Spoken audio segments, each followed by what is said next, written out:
ফ্রান্সের বিখ্যাত surgeon doctor Morris Bucaille. Doctor Morris Bucaille ছিলেন মমি স্পেশালিস্ট, ফ্রান্সের বিখ্যাত সার্জন। 1980 সালে মক্কা শহরে একটা এডুকেশন কনফারেন্স হয়েছিল।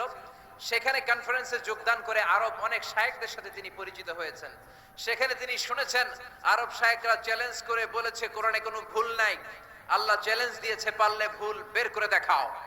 মরিস বুকাইলি কনফারেন্স শেষে ফ্রান্সে এসে বলে, কি বলে, পৃথিবীর সব বইয়ে ভুল আছে, আমার বাইবেলের ভিতরেও কত গোজামিল, আর কোরআনের ভিতরে বুঝি ভুল নাই।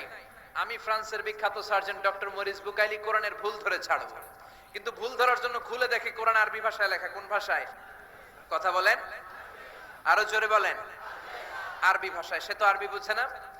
ফোন করলো সৌদি আরবের এক প্রফেসরকে যে আমি প্রত্যেক সামারে 2 মাসের ছুটি পাই, প্রতি বছর আমি 2 মাস শেষে আরবি শিখতে চাই।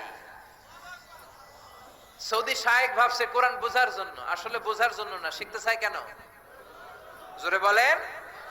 ভুল ধরার জন্য। 5 বছর সে সৌদি আরবে এসে তার ছুটির সময়টা সে সৌদি আরবে কাটিয়ে 5 বছরে আরবি ভাষা শিখেছে। হেদায়েতের জন্য নয়, ভুল ধরার জন্য। 5 বছর শেষ। এবার সে কোরআন খুলে দেখে বিসমিল্লাহির রহমানির রহিম থেকে সূরা নাস পর্যন্ত যাই পড়ে তাই বুঝে, এমন আরবি শিখছে। কিন্তু যতই পড়ে অবাক হয়, যতই পড়ে পাগল হয়ে যায়। সে বলে সাগর জলের কথা, মহাকাশের কথা, পাহাড়ের কথা, মরুভূমির কথা, এমব্রয়োলজির কথা, অ্যাস্ট্রোলজি, কসমোলজি, বুটানি, হিউম্যান অ্যানাটমির কথা, কোনো কথাই তো কোরআনে আল্লাহ বাকি রাখে নাই। কোন তথ্য উপাত্তের দিক থেকে আল্লাহর কোরআনে ডক্টর মরিস বুকাইলি একটা ভুলও খুঁজে পায় নাই। সুবহানাল্লাহ। সে কনভার্টেড মুসলিম হয়েছে, কালিমা পড়ে মুসলমান হয়ে নিজের নাম রেখে দিয়েছে সুলাইমান। সুবহানাল্লাহ পড়েন। এজন্য কোরআনের সাথে যারাই লাগে সম্মান বাড়ায় দেয় কে? জোরে বলেন কে?